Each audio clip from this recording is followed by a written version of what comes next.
this is the question time, as you can see on the screen, written after Brexit. I must admit, I didn't like the way they presented the show as Brexiters and Leavers. You know, why is the media still using that rhetoric? You know, the referendum was done. It was done over 9 months ago, and we've got to stop. The media's got to stop trying to split the population to gain popularity or to gain more viewers. You know, that ain't helping nothing. So that's the one thing I didn't like about the show at the very beginning, is that they set up straight away as a Brexit Remain system, and it shouldn't have been. It should not have been set up like that. That's just a wrong path to go down. I'm going to lay my cards on the table and said I voted Remain, and I found some very strong arguments to vote Remain. It wasn't I didn't do it through faith or anything like that. I actually looked at the rules, I listened to what was being said, and I checked it out myself online, and I spent hours doing it. This was before backing the referendum, so that's why I voted Remain, and now I lost and I takes it on the chin, and now we've just got to rely on the Tory party to deliver it. Here's the first question. Here's the first question. Should we expect to pay a large Brexit payment to the EU when we eventually leave?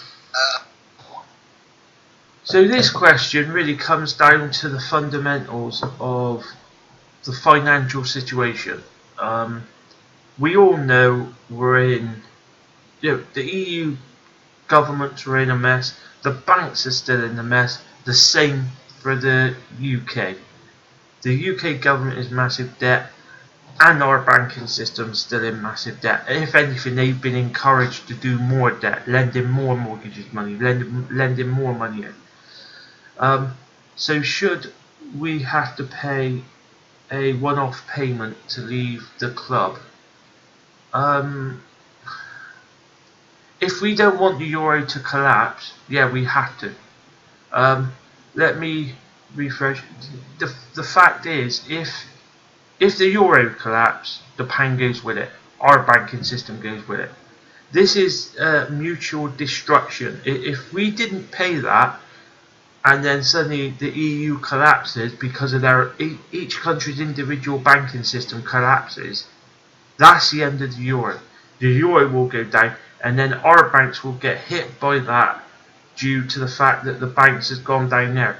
This isn't really a government issue. This is more to do with the banking system within the private sector, and they are trading on within the EU and obviously other countries outside the EU.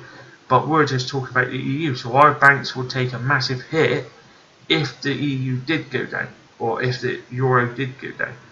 So that's why I think we have to be a responsible country and show that we can be a responsible country and say, well, okay, we'll agree some of the outlines, and then at the end we'll put a price on those agreements, and then we will pay that price, maybe over an instalment period, because it's going to take years. I don't think you can leave something you've been part of for 40 years in just 2 years. It's not possible.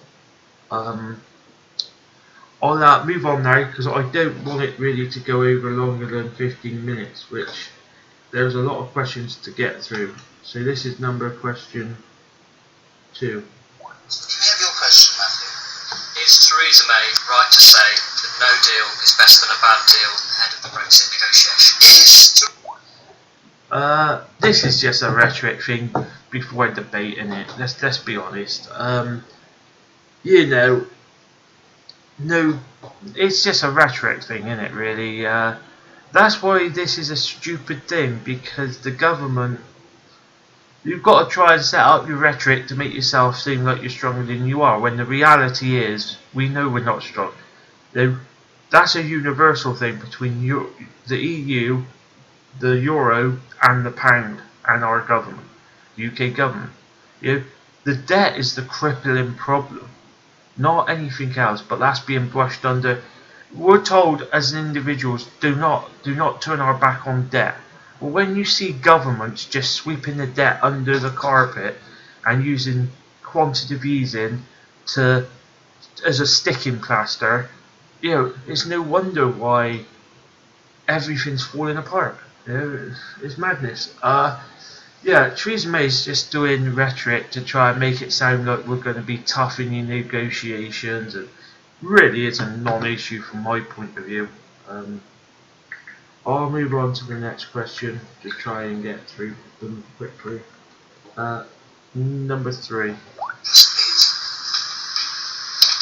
be a cap on a number of EU nationals allowed in the UK once Brexit negotiations have been concluded? A cap on the number of EU. So a cap on the number of EU.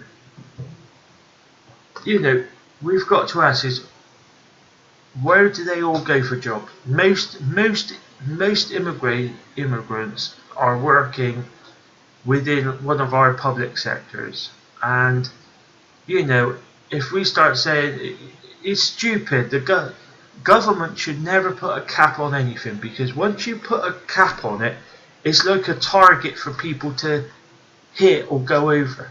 It's stupid. It might sound good and politically it might get votes, but in reality it's a very, very bad thing to do, because you're setting yourself up for failure. Dave Cameron did. Oh no, we'll get down to the tens of thousands. He never managed that at all, and he just looked stupid. Obviously your hardline Tory supporters will defend him till the suns go down. But the reality is, once you create a cap, it's like when parents puts a deadline to their kids. Oh well, 9 o'clock. The kids always pushes that, and adults are pretty much the same in that respect. You put a cap. If the government put a cap on it, you always find that people and organisations pushes for that cap to be higher. So it is a very non-helpful thing at a government level to try and do. So from my point of view, I don't think there should be no cap. But then political parties takes a hit for that, because once you get one political party coming out and putting a cap on it, they gains more votes. So it's the people of the country that's got to start logically and educating themselves to a degree, because it's great to hear that, but in reality when it comes to implementing it, things gets very complicated. And obviously if our public services like the NHS starts well, I think it plays into the Tories' hands. If the NHS has less people working in the NHS, it plays right into the Tory party hands of destroying the NHS and bringing in private healthcare. So to them that's not a big issue really. Obviously when it starts affecting profit and things like that, that's when it becomes an issue with the Tory party. So from my point of view, I think a cap, politically it gets votes for them to get in power, but when they start trying to really get the cap to work, it becomes very complex, and most of the time it just costs loads of money, and it doesn't really do what it's designed to do. You've got to fight the underwritten problem of why they're coming here, and part of that is because of low wages. Employees pays low wages. Probably even government probably pays some of our public sector immigrants low wage. So that's the underlying cause. And if you can bring in a rule to say, right, we're gonna make it so if anyone comes to this country, they gets the same wage as a British person working within that company. And then what that would do is, from an employer's point of view, it would be a more even playground really, because they'd be like, well, what's the point in employing an immigrant when we can't pay them less? So I'll move on to the next question, number 4. The NHS, about 5% of all clinical posts are currently unfilled. 5% of all NHS nurses are from the EU, and about 10% of doctors. talk about a cap on immigration, why don't we actually talk about how we can entice these people to stay? So, I did have a point about this, but I totally forgot it. That wasn't really a question, that was more a comment by a doctor outlining the NHS struggling and people leaving, and yeah, I just feel that when it comes to the NHS, the Tory party don't really care, and if they can get immigrants going home or going to other countries to provide healthcare, it's just another nail in the coffin for the NHS, and then the Tory party can bring in a profitable system with health insurance and turn massive profits, and that would be the end of our NHS. And I don't think there's enough people in the country that understand once the NHS is gone, we would be paying a lot extra to turn that profit. Profit doesn't come from thin air. Profit comes from higher charges. And once you start doing that, at the moment the NHS is only raising the money to pay wages. It doesn't cost, the cost is only wages really. But as soon as you put it in the private sector, the cost of wages plus the profit that the companies would want to make, and don't forget, Virgin Healthcare is actually going to court suing the government for millions of pounds.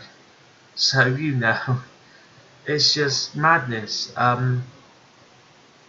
It's also tapped on the EU right to stay debate. My understanding with this debate is a combination of the government not being able to come out and explain that they cannot guarantee EU citizens the right to stay while the freedom of movement is in place. If our government come out and said 3, 4, 5 months ago, yeah, we will guarantee all EU citizens in this country once we trigger Article 50, what we would have got is a lot of, potentially we could have got a lot of EU citizens coming to the UK en masse. As of today, which is Wednesday, we're triggering Article 50.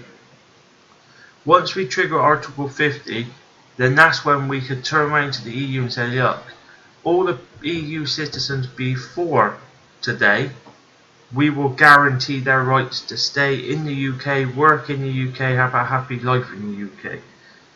But all the immigrants coming in now, after this Article 50, we will have to negotiate what's going to happen to these people now. So every EU citizen coming into the UK now to work, I'm afraid will be subject to the negotiations and what the EU and the UK can sort out. So that's why our government hasn't come forward. And this isn't a political party line. Whoever was in power would have had to do the same thing. It's to do with the freedom of movement and the fact that if our government would have looked out and guaranteed everyone coming to this country, we wouldn't have been able to stop EU citizens. So we could have had hundreds of thousands coming here before Brexit Day, so then they're guaranteed to be able to stay in the UK or visit the UK when they like with their own papers. So that's the only reason. It is a law thing. It's to do with the way the Article 50 and all that works and how the EU's freedom of movement works. So really, if people did their homework before the referendum, they would have known that fact. That fact was on many websites, many videos that I watched. So I can't believe that people are going through this. That's the only reason why the government couldn't come out and say anything. So I'll go on to the last. We've got 2 more questions, so I'll go on to the last one. Number 5 now. Number 5. Shall we? Will Brexit unite or spell the end of the Union? No, Phillips, do you think Britain? If the SNP's got anything to do with it, it will split the UK up. We know, you can try and twist it any way you want, but a nationalist party, they say they want to unite people, but in order for them to unite people, they've got to divide the country they're in. Then once they divide that country, then they say they unite their own country. It's a power grab basically, and to a degree, Scottish people wants Scottish people making a decision. That's all well and good, but a smaller country is less powerful on the international stage. Big multinational companies dictate to you, well, we want this deal on tax or we're not coming, and from a political point of view, politicians will give in to their demands because they need jobs in their country. So, a smaller country is not the best way to go down. And I hope if Scotland will most probably get a referendum on independence within the next 2 years. I hope people vote to stay again. And at this time, there should be a 1,000-year gap, or 1,000 years before they can ask it again, or something like that. Because this is just stupid. The SNP, as long as the SNP is in power in Scotland, the only way this question of independence will be put to bed is if the Scottish people voted for independence. That's the only way. And it would make the whole country weaker, just like leaving the EU is going to do. But probably even worse, because the United Kingdom is the United Kingdom. If they leave, if Scotland leaves, which is the second largest country in the UK, then I don't know what we're going to be called. I hope it doesn't split up the union, but if the SNP's got anything to do with it, it will, because they use the rhetoric, oh well, we'll unite our own people, and that rhetoric only leads to more conflict, more disagreements, and all that crap. And I put a lot of all this problems down to the debt. The government debt is doubled, and no one wants to talk about it. It's like sweeping it under the carpet. It's bad It's bad to talk about it politically, and it also scares the markets. So we just sweep it under the carpet and pretend that it is not happening. So here's the last question, number 6.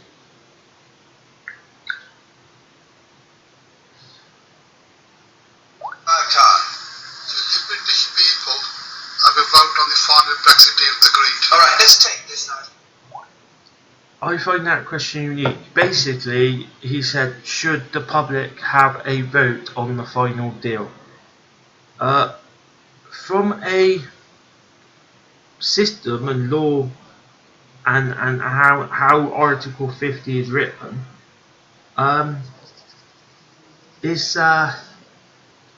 Article 50 is written in a step process system. So once you hit Article 50, essentially there's no going back.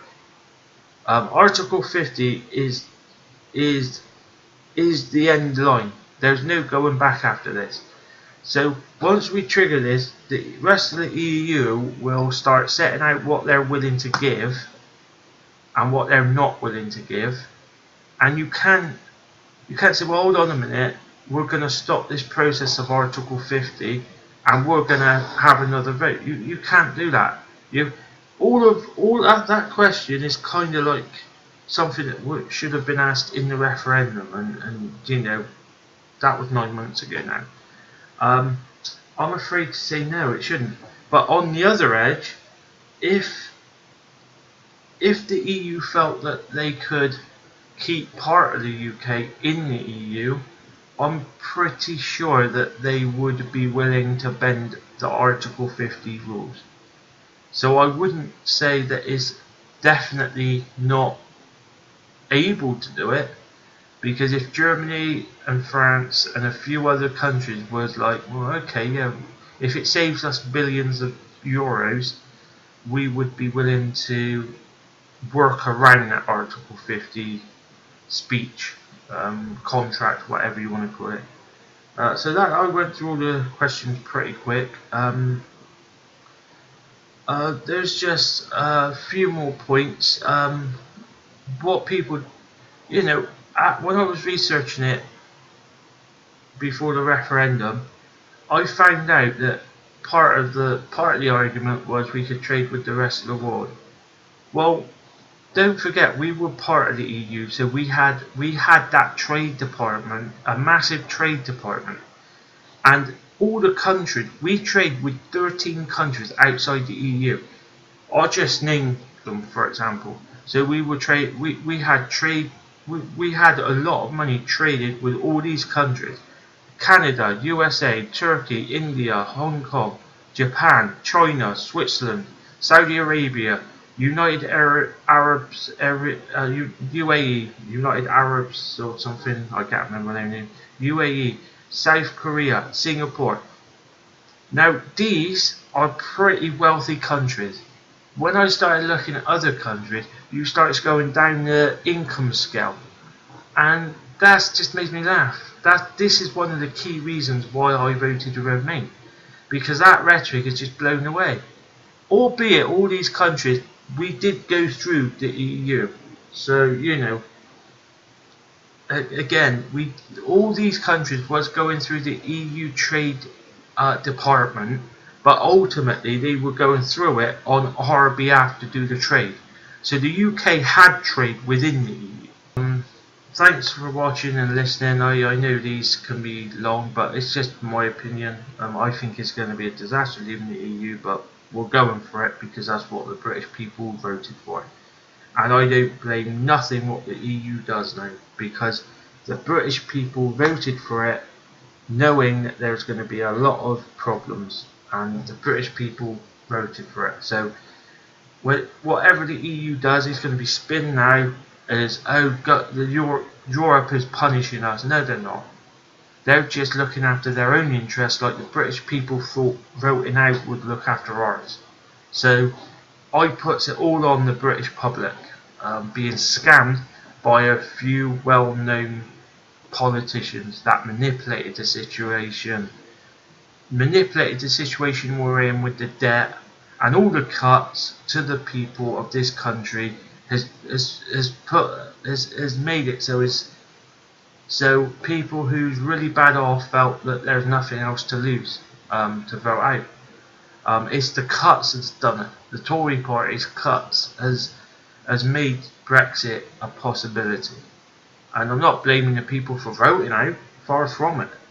But what I'm saying is, it's the situation we're in with cuts to public services. It's a whole package of reasons why people voted out, but I think that's one of the big reasons. And obviously the classic, let's blame immigration for public services struggling. I'm not saying they haven't got an impact, but government knows, when you go through a passport, you've got to hand your passport over and they check it out in the system. There's no checks for them. I don't buy that at all. No, I don't buy that at all. Governments are political parties are put into power to govern, and part of governing is setting a forecast to make sure public services got the money they need. And when people blame immigration pushing our public services down, that's just letting the government off the hook. The government responsible, they should know how many people's coming in based on the checks that the officers do when people comes in. So I don't buy that. It's just a little crap. So yeah, I'll leave it there now. Thanks for listening again. I do tend to go on if I start off again, so I'll leave it there. Thanks for watching. Ta-da.